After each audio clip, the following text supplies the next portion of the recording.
Okay, welcome everybody. I'm going to get started. I'm Katy Wallace. This is the Health Benefits of Meat Talk. And I'm a traditional naturopath with Human Nature, which is located in Madison, Wisconsin. And before I begin, I'd like to be clear that I'm sharing this information for health education reasons only, and I'm not a medical doctor. Okay, so in case you don't know me, I offer these free webinars in collaboration with the Willie Street Co-op. I'm their nutrition consultant and have been for probably at least 12, maybe 13 years now. And that service includes providing these monthly lectures. And they are online for now. Maybe later in the year, we'll go back to in-person lectures that rotate to the different locations. And the other part of my work with the co-op includes offering reduced fee sessions. And so I offer 45-minute private sessions to co-op members for only $40. So if you want to work together going forward, that can be a great opportunity to get started. So if you want to do one of those private sessions, there's a handful of them every month, and you can contact me to register. Right now, I'm registering for the end of July. Okay, so our agenda for tonight is talking about the nutritional benefits of different meats, ways to improve digestion, things to look for when you're purchasing and choosing meats, what ancient people ate, and the information we can get to help us understand the physiology and importance of eating meat today. Then we'll close with just talking about some different things about animal meats to keep in mind, as well as the environmental and ethical considerations of choosing to eat meat. So really, the inspiration for this talk came about a couple of years ago. I feel that there is a lot of propaganda for being vegetarian and avoiding animal foods. I myself, as a young person, I'm in my 40s now, but when I was a young person, I was a vegetarian and then a vegan. And when I started my career 15 years ago, the line was very much like, well, you can eat some meat, but don't eat too much. And what I have learned through my career is that meat is extremely therapeutic for people, and there are many, many health benefits and many reasons to eat meat. And most of them outweigh any trade-off, and that scientific literature that is sending people or referenced to tell people they shouldn't eat meat, it has a lot of problems with it, and scientists are now revisiting that and revising a lot of their claims about meat. So I just want to get the word out there that, I mean, there's a trade-off with every food you eat. Every single food, there is a trade-off. So sure, there could be a trade-off to eating meat, but there are so many benefits that I want to spread the word. So let's start with that. So one of the most important things about meat that it provides is protein. And protein is so important for our hormones, hormonal health, our ability to respond to stress, which becomes more important as we age. We more easily make stress hormones like cortisol as we age. And so the intake of protein is especially key for balancing our response to stress.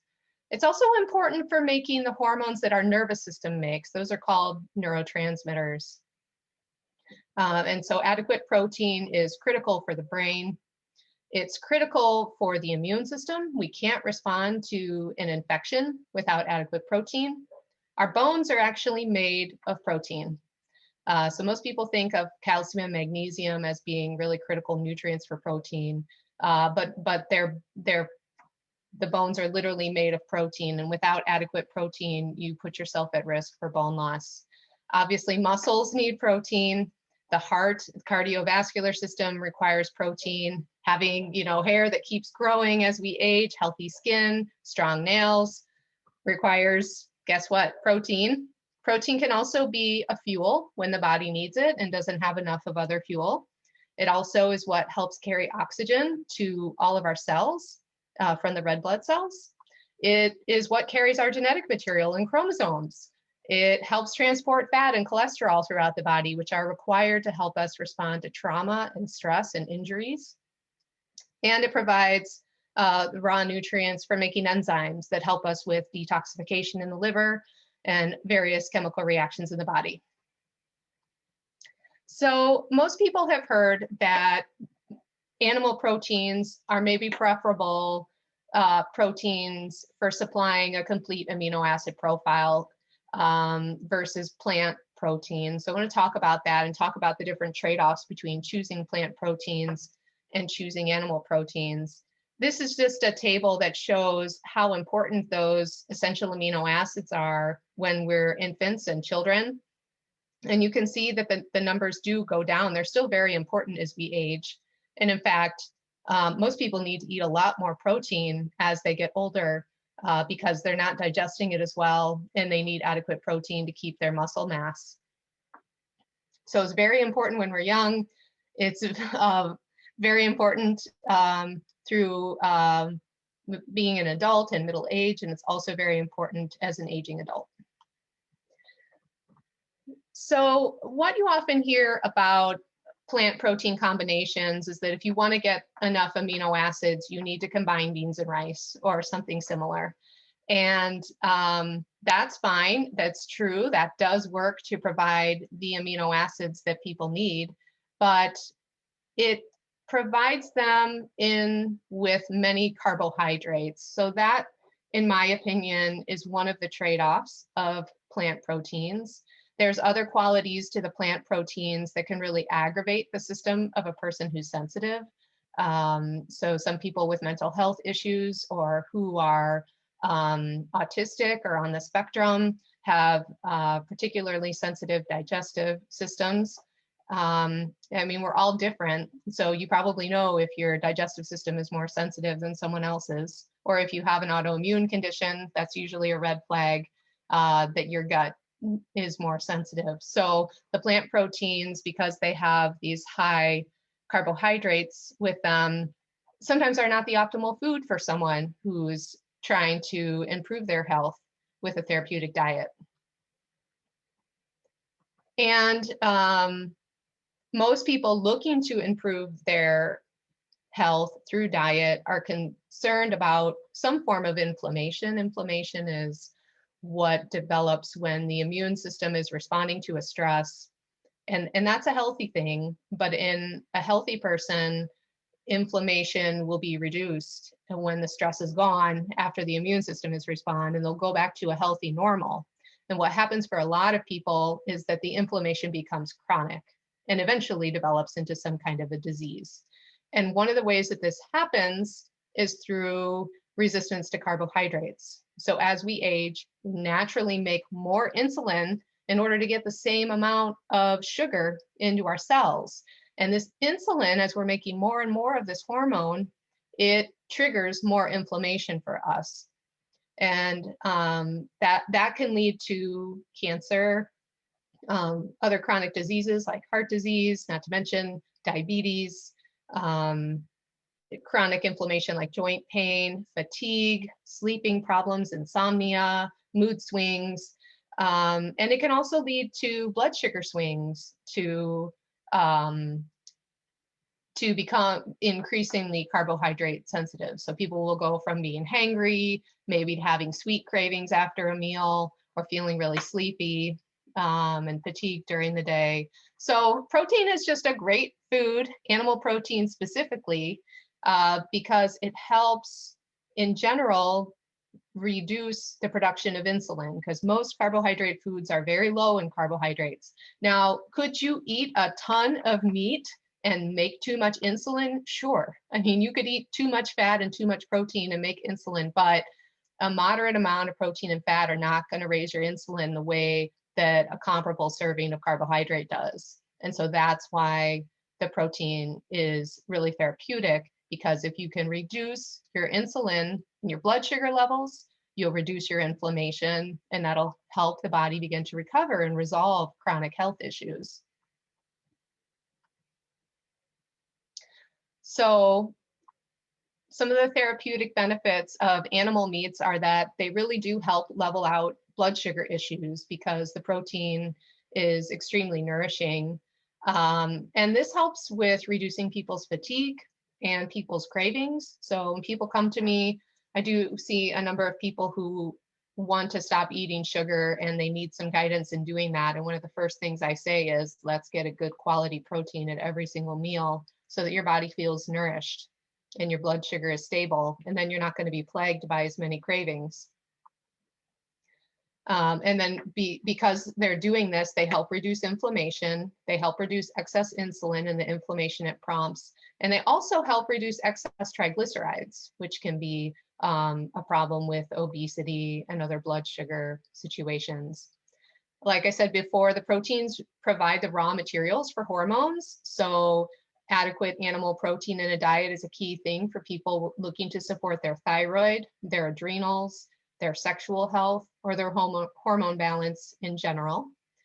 It's also very important for people with different immune system struggles. If you provide adequate protein, that's very important for helping the body naturally to fight infection.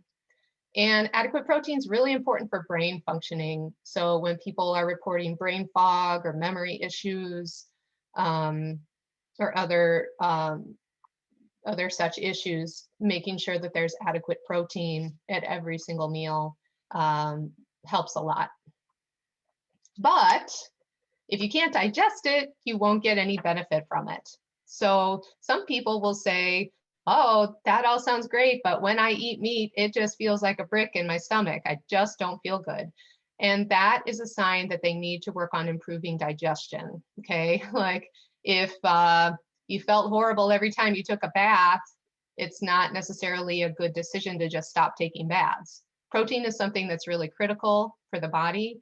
Animal protein is something that I believe most people physiologically need. Now, is there a small percentage of people who can get their nutritional requirements met being a vegetarian? Sure, but I would emphasize it's probably a small percentage that can sustain that diet long-term without developing other issues. So to help digest protein, you have to have healthy digestive secretions. So you have to have adequate stomach acid. You have to have good bile flow from the liver gallbladder. You got to have good pancreatic enzyme production. You got to have good bacteria, healthy flora in the gut. You have to have a healthy gut lining. And then you need to be eating the protein and the minerals that support the healthy digestive secretions, the healthy gut lining, the health and the good bacteria in the gut. So it's kind of a chicken or the egg thing. And I sometimes find when people are very protein deficient that their digestion shuts down, and you have to sometimes reintroduce animal protein very slowly and gradually, working with the easiest forms to digest first so that your body can get used to it. There are also a number of things that help. So if the issue is that the meat is just sitting in the stomach, then sea salt is a great addition to help with digestion, or lemon juice or apple cider vinegar. These things help stimulate the digestive secretions to break proteins down. You can also use these as a marinade to kind of pre-digest the food. So like lemon with fish, or apple cider vinegar with a pork roast. Betaine hydrochloride is the fourth thing here. And this is a stronger supplement that you may want to work with me or another practitioner to understand the proper way to use it. It's an extract from beets, and it really helps a lot with stimulating healthy stomach acid levels. And there's a whole protocol where you gradually increase the dosing and then pull back in order to reignite your stomach acid. And digestion is a north-south process. That means it really starts up here in the stomach. If you don't have the stomach acid, nothing downstream is going to work. So it doesn't make a lot of sense to spend a lot of time and energy working on your gut if you haven't really resolved an issue with the stomach and you're not completely digesting things in the stomach. So besides having food sit there like a brick, other common signs of low stomach acid would be acid reflux and heartburn, or burping a lot, or seeing food in the stool. So your food's clearly not getting digested well. Furthermore, constipation and loose stools can both be signs of low stomach acid. Basically, any digestive ailment could begin with low stomach acid because, like I said, it's a north-south process. And if you don't have the stomach acid signaling, then everything down the line doesn't work as well. So just a note here that carbohydrate-rich foods can suppress stomach acid because they're alkaline and they take an alkaline environment, which is the opposite of the acidic stomach. And so a lot of times people, if they eliminate the very starchy foods, will digest protein much better. So you might have beef or fish with vegetables instead of with rice and potatoes. The next nutritional merit of meat is fat. So we're really getting naughty here now with, addressing some dietary myths, but the fat, the saturated and the monounsaturated fat in animal foods is amazingly nourishing for the nervous system, especially for the brain. It helps every body system to repair and heal. It provides the basis for all of our hormones: testosterone, progesterone, estrogen, cortisol. These are all rely on fat. So one of the things that I do when I work with people is I look at their lab work, like their blood tests, like a lipid panel, for example, and I'm more often than not actually see people with cholesterol that's too low. And this can be a problem because you can't make adequate hormones if you're not eating enough fat for you. And that can lead to a lot of different problems like insomnia, a lot of brain-based issues because you don't have adequate hormones, energy issues, recovery from workouts is a classic sign of low cholesterol.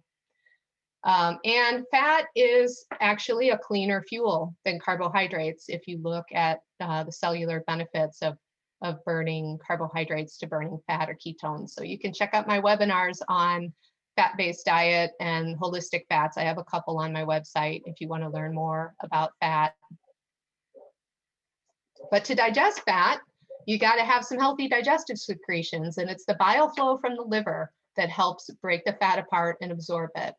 So sometimes just eating more fat kind of primes the system enough to improve fat digestion. But people who don't do well with fats will say, yeah, I can tell if I eat some high fatty food that X happens. So that's a sign that they need help with bile flow. I have some different herbs here listed: beets and prunes. Sea salt also helps stimulate bile flow.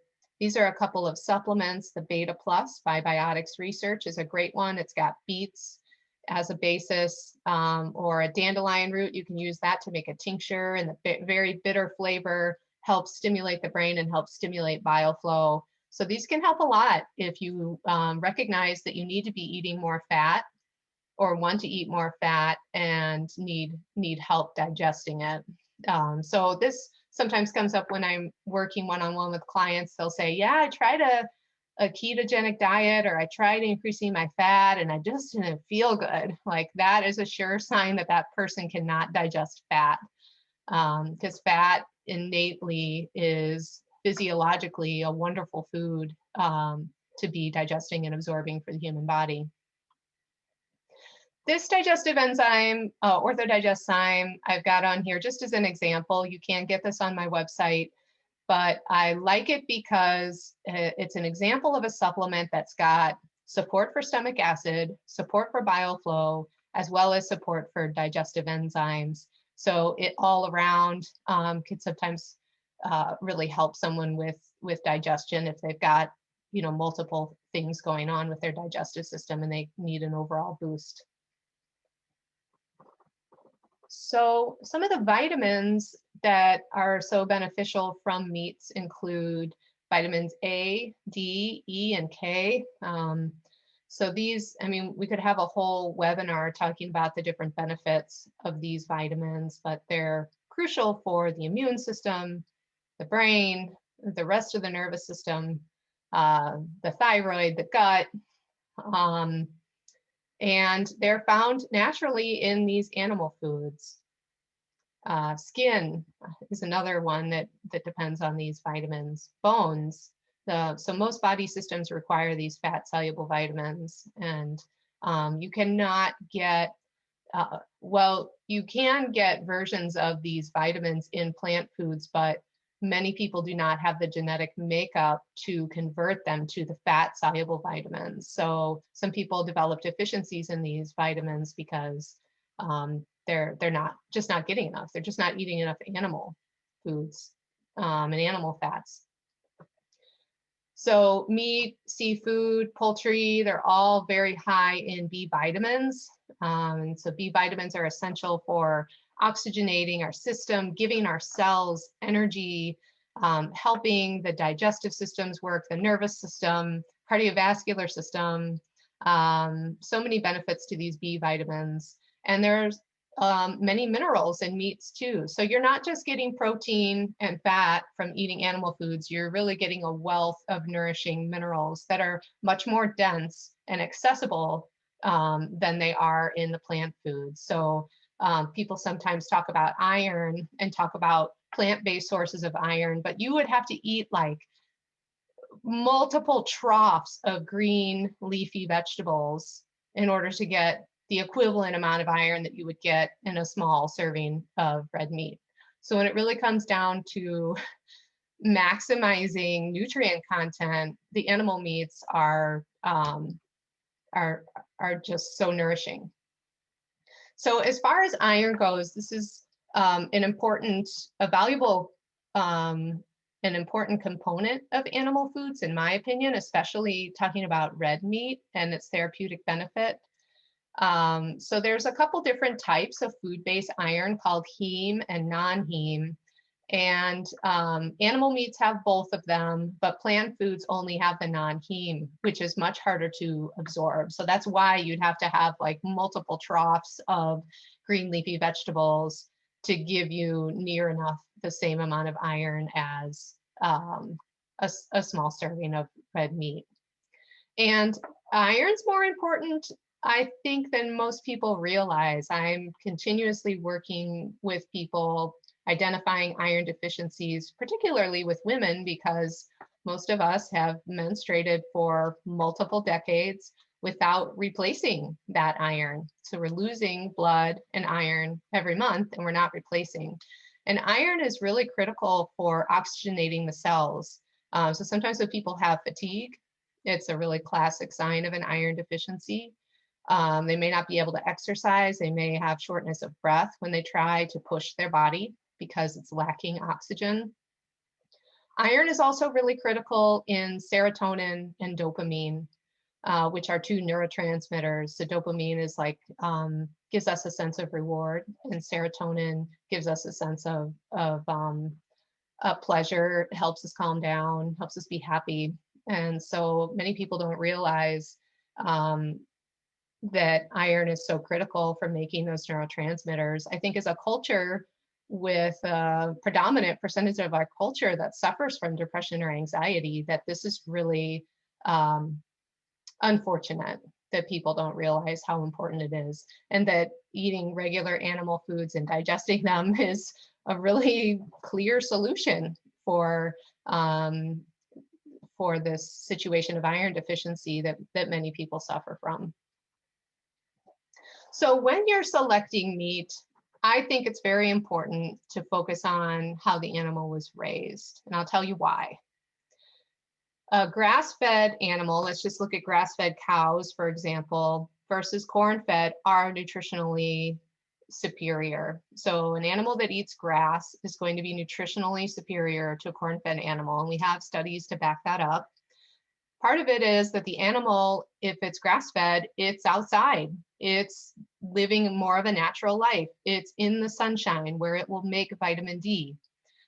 So vitamin D, pastured, grass-fed animals, it is much higher in the animal food than it is in animals that are kept inside in a factory farming context. We also have some evidence that some of the protein content and amino acids are actually higher in the animals that are grass-fed. And then what I think is maybe the most important thing is grass-fed and pastured animals are much higher in omega-3 fatty acids versus omega-6 fatty acids. And this is an important thing to consider, because you have to have a healthy ratio of omega-3 to omega-6 in order to keep inflammation in check in your body, in order to keep your cholesterol levels healthy, keep your immune system from freaking out about everything. And when animals are fed high omega-6 foods like corn, then the meat becomes high omega-6, and then the meat becomes very inflammatory. So, you know, I'm sure everybody tuned in here tonight has been told or read something about how eating meat is an inflammatory choice. And I think that comes down to a couple of things when you look at the science. First of all, if we look at grass-fed and healthy animals, the food is much healthier and much less inflammatory. In fact, it's anti-inflammatory. Like cows are like the salmon of the Midwest. Great food, very sustainable if you get it from a sustainable grazing operation, and very, very healthy for the body, particularly because of the high omega-3 content. So we'll talk a little bit more about that here. This is a picture of a fish farm where you can see that the fisherman here is feeding the fish corn. So corn and soy are common foods in these factory farming operations for fish, for poultry, for cow. And it's not natural and it's not good for these animals. And this food is not as good, is not as beneficial for our bodies as it would be if they were fed their natural food, which would make them higher in omega-3. So I kind of got off on a tangent there, but the other thing I wanted to say about why I think there's so much information about meat being inflammatory is that the studies are very biased. So most of these nutritional studies that are reported about what people eat and their health outcome don't control for really important factors that affect someone's health. So for a very long time, all of these nutritional studies that said that people that ate meat would die from chronic diseases more often, you know, are not healthy, much more likely to have a heart attack, all of these things, they're actually not controlling people smoking and people drinking and having other similar, very unhealthy risk factors occurring.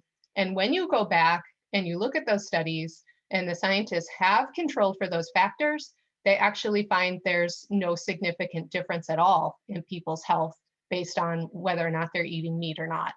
And I think that that message, while it's coming out more often, Chris Kresser is a health advocate. He's got a blog and a newsletter and a website, and he has a lot of good information about this. He's kind of at the forefront of educating people about this issue, but I think unfortunately not a lot of people are aware of this. And this is a trend in general with nutritional studies. So if you see a nutritional headline, I think it's always important to kind of take it with a grain of salt, because there's a lot of nutritional studies out there that don't mean anything. Like they might say, you know, they looked at a survey of people and the people who ate broccoli lived the longest. Well, just because there's a correlation between people eating broccoli and living older doesn't mean that they lived longer because they ate broccoli. That's just ridiculous. There's so many other factors. And that's kind of what's happened with meat in the nutritional studies. Among other things, salt is another thing that often those nutritional studies with salt, they're not controlling for sugar. So the people that are eating salt are also eating a ton of sugar, which is much more likely to be affecting their heart health than the salt. So you can check out my salt talk. I have a salt webinar recording that you can see too if you're interested. This is just a summary of the different fatty acids, because I was talking about omega-3 versus omega-6. So omega-3 comes from fish and seafood, flaxseed too, but flaxseed is not necessarily an optimal source of omega-3 because some people do not have the ability to break it down. In fact, I think the statistic might be like 60% of people don't have the ability to break flaxseed down to its beneficial prostaglandins. So when I working with someone therapeutically and want to increase their omega-3s, I'm encouraging them to eat fish oil or fish. Omega-6s, you can see, come primarily from grain sources. So we got corn, we got sunflower, safflower. Most of those oils are oils you're going to want to avoid. They're polyunsaturated fatty acids, or PUFAs, which are very unstable, much more likely to trigger free radical activity in the liver. And then we've got omega-9s too. So those are high in nuts and some of the legumes and seeds too. So it's very common with the standard American diet for people to get too much omega-6 and not enough omega-3s. And so a couple of things I've learned in my career as a nutritionist and naturopath are if someone is chronically taking a pain reliever like ibuprofen or Tylenol chronically, I don't mean just short term because you tweaked your ankle or something, and it's effective for them with pain relief, that's likely a sign of omega-6 dominance, and that person is not eating enough omega-3s, and that's part of the chronic inflammation for them. Another sign is hives and histamine problems. These are another sign that there's too much omega-6 in the diet. And most people aren't aware that poultry is very high omega-6 and will kind of perpetuate this high histamine hives situation. So omega-6s come from plant-based foods, especially grains and legumes. Poultry, because it's grain and soy fed, can be very high omega-6. Conventional meats can be very high omega-6 if they're grain fed. And again, the farmed fish can also be grain fed. So when you're selecting meats, it's important to look for things that say pastured, free range. I would encourage you to use organic, look for organic meats, because then you're not getting hormones and extra chemicals. Lord knows there's enough of those in the environment. Oh, and I forgot to say, if you have any questions while I'm going through here, you can feel free to write them in the chat, and then I'll take questions at the end. I do think it's important to look for soy-free food. I did mention that the soy does really bump up the omega-6 content of foods such as chicken, eggs, and meats. But soy is also highly estrogenic, and so that can create hormone problems, especially in a landscape now where we are getting inundated by estrogens from plastics and chemicals. This is a picture from Willow Creek Farms. They're a local farm. You can find a lot of their products at the Willie Street Co-op. So this is just another opportunity for me to talk about how, as we eat carbohydrates, our body makes more insulin. So most of us naturally, as we're aging, become insulin resistant. So the body's making more and more insulin in order to get the same amount of sugar into the cell for fuel. And this can lead to pre-diabetes and diabetes. It can also lead to Alzheimer's and dementia, as well as other things that maybe aren't as serious, but can impact your life, like creating cravings and blood sugar swings and energy crashes and a lot of inflammation that results in disease. And this is what some of the newer studies on heart disease are beginning to put together, is that it's actually not the fats that are contributing to the highest risk for the majority of people for heart disease. It's insulin resistance and choosing foods that result in insulin resistance, which then leads to the cholesterol and the plaque formation. And something called advanced glycation end products. So this is a visual talking about when we eat sugar, things high in sugar, or things that break down to sugar, like grains. We get too many of them in our diet. They combine with our proteins, and they make a glycated protein or an advanced glycation end product, which then just is like a monkey wrench in everything. Basically interrupts cell signaling pathways, genetic expression. It goofs up your immune system. increases inflammation, cataracts, erectile dysfunction. I've seen so many things attributed to advanced glycation end products. So they're like a metabolite, like a breakdown of the food that occurs when we're constantly eating carbs and sugars. And guess what Americans love to do? I mean, there's carbs and sugars everywhere. Those of you who know me know that I advocate a high-fat diet. I don't necessarily think that the high-fat diet is the optimal diet for every person for every time, but it can definitely be very therapeutic when we're concerned about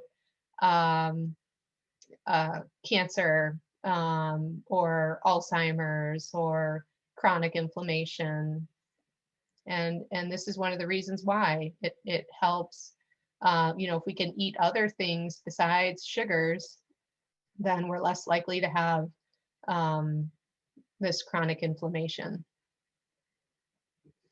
So looking at a lipid panel, I just kind of want to get in here and address the concerns about eating animal foods and cholesterol and heart disease, because I think we've heard that message, and it's important to address it and really understand why animal foods are safe and are therapeutic.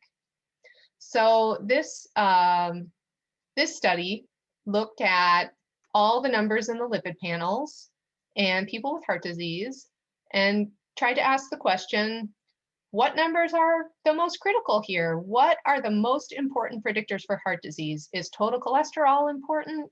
Is LDL important? Well, the answer is no to both of those.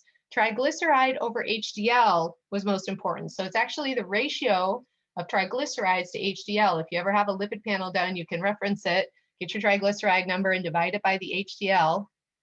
And you want that ratio to be less than 1.5 is what researchers found. Less than 1.5 in the study equated to health, regardless of what the total cholesterol or the LDL numbers said.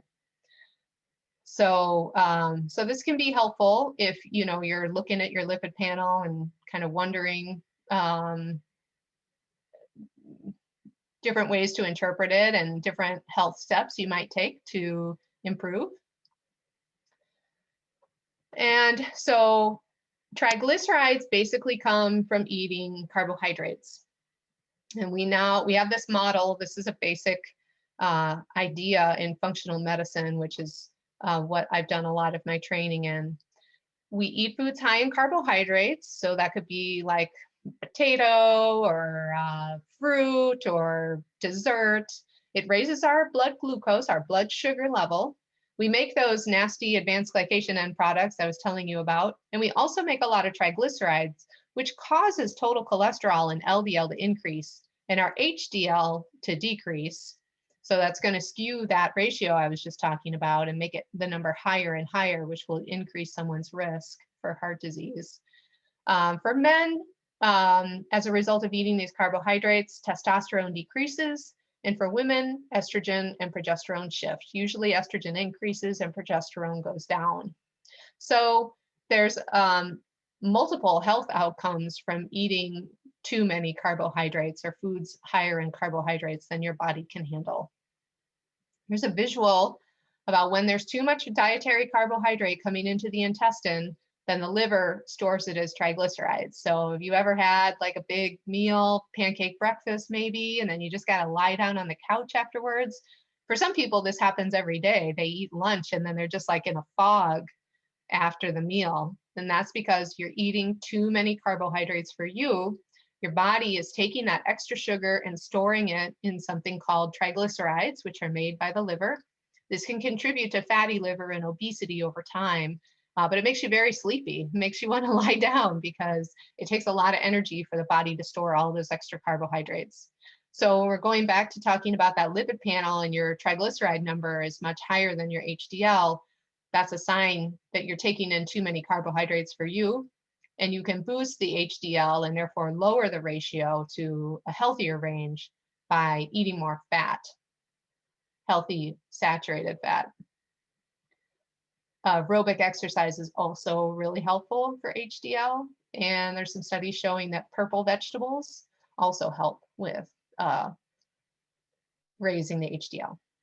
So actually, surprisingly, high fat, very low carb diets actually improve health. They improve people's overall heart health, reduce their blood sugar numbers, helps a lot with diabetes and weight loss. So who would have thought? I mean, I was born in the 70s and grew up in the 80s, and so definitely got brainwashed with all the low fat information, just about everybody, like everybody else. And so now things are really shifting, and we're understanding that those 6 and 7 servings of whole grains a day actually aren't that great for us, and it's actually a good idea to eat fat. So, we got that out of the way. Let's talk a little bit more about some therapeutic reasons to eat animal protein. So a lot of people, if they're eating vegetarian, they will try to get their protein needs met with grains, beans, nuts, or seeds.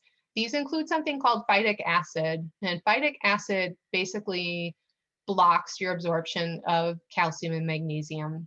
So it can lead to a lot of teeth problems as well as bone health. So choosing animal meat helps avoid the excess intake of phytic acid, and can lead to a better outcome for calcium and magnesium uptake and teeth health. This is an interesting book, The Plant Paradox by Stephen Gundry. He talks about the phytates found in foods and how they can really trigger inflammation and sensitivities for people. And he also talks about something called lectins, which are components of the plant that it uses to protect itself in nature. And so many people will find this approach really helpful for reducing digestive symptoms, autoimmunity, inflammation that they have. Everybody is an individual. I definitely don't want to send the message that I think there's a cookie cutter approach to diet for everyone, because I don't believe that. And I'm just introducing this information to kind of show the other side of the picture. Like, I feel like we're constantly bombarded with information about how a plant-based diet is optimal. And yeah, eating a lot of vegetables is great. It's a good idea, but not for everybody. Some people have inflammation, or they have a special situation, and the plant-based diet is not going to help them get better.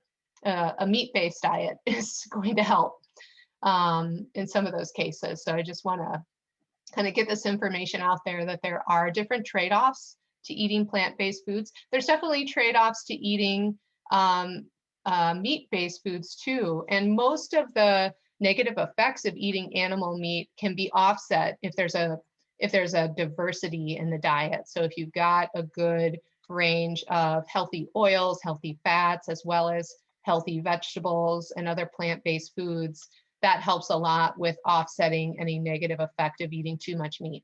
Meat does break down to nitrogen or nitrates. And so for some people, eating too much meat could put extra stress on their kidneys. So people maybe with a kidney condition would need to be monitored. On the other hand, there's actually something called a carnivore diet that you may have heard, where people only eat meat. And some of the testimonies of people on a carnivore diet are just amazing, like people who suffered from chronic depression for years, having their depression go away from eating an all meat diet. And so obviously in a case like that, the kidneys are handling it just fine. Thank you. And you look at the science, they're not eating too much protein for them. They're handling the protein just fine. So it's important to look at it as an individual and kind of keep an open mind. If your diet isn't working for you, then it's good to try a different diet. Another claim to eating meat or introducing meat that sometimes I hear is, well, what about the fiber? I'm giving up eating all this fiber in these plant-based foods. Well, so fiber is important. It provides fuel for the good bacteria in the gut. Many of them, not all of them, need fiber, but a lot of them do. You can get fiber in other foods and still eat meat. But I think this is interesting that the authors of this study claim that there is not a single scientific study showing that fiber actually reduces people's constipation. And the one clinical study that's been done on fiber and constipation is this one. And they actually found that fiber makes constipation worse. So, some things that we think about diet, we just might kind of take for granted, may not actually be evidenced with a scientific approach, or not yet anyway. So what was happening in this study is that dietary fiber breaks down to a carbohydrate, and many people have an imbalance in their gut bacteria. And so if that imbalance is there and they have bad bacteria that thrive on fiber, then their constipation and their bloating and other digestive symptoms get a lot worse when they eat fiber. I've definitely met people who say, oh, my husband can take fiber and he goes every day, it works great for him. I take fiber, I feel even worse. And that's because that person's gut biome is out of balance. And so there are other things to do, like mapping the gut biome with a good stool test called the GI map that can really help kind of get to the bottom of that problem and correct it. So I want to spend a couple minutes talking about ancient people. And I think this is important because we can learn from our ancestors before modern food, maybe learn more about human physiology, because 99.6% of all generations of our genus, Homo, had no experience with modern foods. 99.6% of all generations, human body or those like the human body, were not eating a diet like we eat today that's based on farmed foods. So I think a lot of how our physiology evolved was in past generations. So it's kind of important to look at, well, what were people eating? What might have been optimal? Is there something we can learn? And to look at this, I turned to Dr. Mike Eades. He has some books, and this excerpt here is actually from a YouTube video that you can access called The Paleopathology and Origins of the Paleo Diet. And by presenting this information, I don't mean at all to say that like this argument is over. I think anthropologists and doctors are still arguing about what people ate, and we might not ever know what they ate. But one of the interesting hypotheses out there is called the expensive tissue hypothesis. And it basically says, as our brains became more developed, we put more energy into developing the brain, and we switched to a diet or followed a diet that allowed us to do that. And so by that, I mean, if you look at the chimpanzee here or the gorilla, you can see big round bellies. And those primates are vegetarian. So they need a lot of intestinal tissue to digest all of that plant food, because it's not as easy to digest. But if you look at a Paleolithic person, this is a photograph of a Paleolithic person right around the time of contact. I think this is a Norwegian picture, but he goes on about this. You can look it up in his video. You can see he's got a very small abdomen compared to these other primates, right? In a much more developed brain. So the argument goes that as carnivores eat meat, it allows us to transfer more of our energy to developing a brain. So this is the hypothesis they're testing. And this is a picture and a table from a study where they looked at nitrogen isotopes in the skulls of ancestral animals. So they looked at horses, deer, Arctic fox, and then a number of Homo sapiens. And so by doing this, by looking at the nitrogen isotope, you can tell what the animal ate. Animals that eat a lot of meat will have high nitrogen levels. Animals that eat plants will have low levels of nitrogen. And so all of the prehistoric human skulls that were sampled had more nitrogen than the carnivore. So this type of evidence supports that people ate a highly carnivorous diet in the past. And then this study is really interesting. They looked at comparing the first farmers to the hunter-gatherers in a similar area. This is all pre-civilization. And what they found was that the teeth and the bone structure between the hunter-gatherers and the farmers was very different. The farmers were farming corn and getting most of their nutritional needs, well, or trying to get their nutritional needs met in the corn. As a result, they had rampant tooth decay because you know now that corn is very high in phytic acid and lectins and things that are going to break down the teeth and the bones. So we see a much less robust skeletal system in these farming communities in comparison to the hunter-gatherer communities, which were hunting meats and gathering whatever plant foods they could find, had an average of less than one cavity, maybe some tooth loss in old age, but they didn't have any cavities, whereas the children in the farmer group had an average of 7 cavities. And they found similar things in the bone structure of those groups too, where they found that the hunter-gatherers did have some minimal interruption in their bone health because they go through intermittent periods where they don't have any food or nutrition.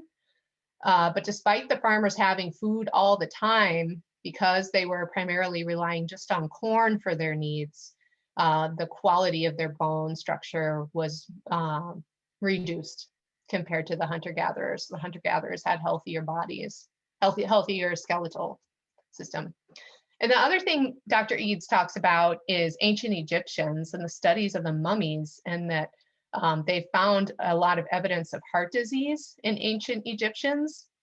And this is pretty interesting because when you look at what they ate the diet that modern day dietitians would say is an excellent diet. Like they ate whole grain wheat, they ate a little bit of fish and chicken, they ate honey, no sugar, they ate some fruits, some vegetables, plentiful plant-based diet. Hardly ever ate meat, lots of vegetable oils. And yet they have very high rates of heart disease. So I think studies like this really do appropriately make us kind of question, is this idea of what we think is the ideal diet really ideal? Doesn't seem like it worked for the ancient Egyptians. Again, we're filling in the holes here because we weren't there, but it's kind of compelling to think about it. So Weston Price was a dentist who traveled around the world looking at the healthiest Aboriginal people and looking at what they ate. He was interested in their teeth and their bone structure and the absence of disease. And he found this trend. He found that the healthiest groups, the groups free from disease that were the most robust, ate from at least one or more of these groups: seafood, fish, eggs, and the organ meats from wild and grass-fed animals, insects, fats from birds, hogs, or sea mammals, egg yolks, or whole dairy. So I think it's very compelling that ancestral people had a reliance on animal foods that was beneficial for them. So I want to spend the last couple minutes talking about the environmental implications of eating meat, because I think there's a lot of propaganda out there indicating that it's not good for the environment or for animals to eat meat. And I think that the people making choices like that and spreading that information are doing it from a good heart. Like, yes, it's absolutely important to want to respect and protect the environment and curb global warming and climate change. Yes. Yes, absolutely. We should be thinking about animal welfare, and we should have healthy and sustainable practices for animals. However, a lot of times when the pro-vegetarian arguments are made, they're missing a really big piece. And this author, Lear Keith, has this book called The Vegetarian Myth, where she explores this. So it's a good resource if you want to read more. And she talks about actually, well, so she was a vegetarian. Her story is kind of like mine. As I mentioned, I was a vegetarian as a young person. And she tried to be a vegan even, and realized that it's impossible to live without something dying.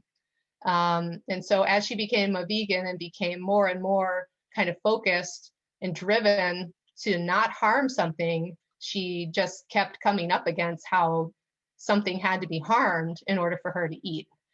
So she talks about that issue and also points out that, yes, there are problems with factory farming, but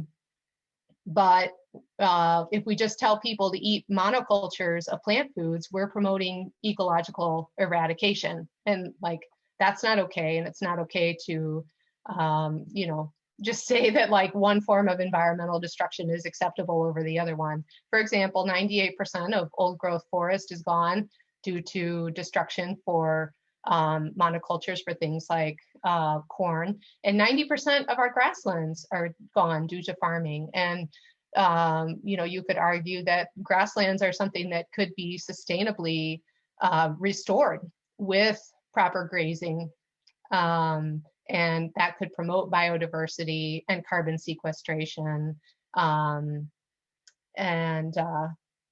many other ecological benefits. This is an article from a couple years ago in the Telegraph, which is a British publication, promoting the message that actually eating meat can actually help the planet. So I think it's important to pay attention to these different arguments and think critically about the situation. Regenerative agriculture is something that's been growing over the last 30 years. And it's a type of agriculture where they talk about raising animals, grazers, to help sequester the carbon back into the earth. And so I think a lot of times the vegetarianism argument is promoted very simplistically without an understanding of these broader approaches, and that meat can be raised and harvested sustainably in a way that's actually more beneficial than raising plant foods. I don't take these things lightly. I think it's very important for us to be stewards of animals and stewards of the earth. And I think that I have learned that animal foods are very nourishing and very therapeutic for many people. And I think that we can have both. I think we can have a sustainable environment raising healthy food for ourselves. So I'll get off my soapbox there. Okay, so real fast, because it's already 7 o'clock, I just wanted to run through a few key things about meats. So some people are asking, what about cured meats, like meats that have nitrates in them? Are those bad for you? Well, turns out that there was some research showing that chemical nitrates cause cancer, but when that research has been reviewed, it was debunked. There's actually no evidence that chemical nitrates from food will cause cancer for people. So a lot of practitioners will say, have a free-for-all with your cured meats, go for it. Personally, although I would be fine eating like a normal bacon at a restaurant or whatever once in a while, I like to buy organic cured meats without the chemical ones, because it tastes less chemical to me, and there can be other additives like smoke flavor and things in the conventional cured meats. Fish and shellfish are a great selection of an example of healthy animal meats because they're so high in the omega-3s, especially the DHA, which is a type of omega-3, very important for the brain and the eyes and the hormones. And fish is maybe arguably one of the easiest animal proteins to digest. So it's very accessible to people.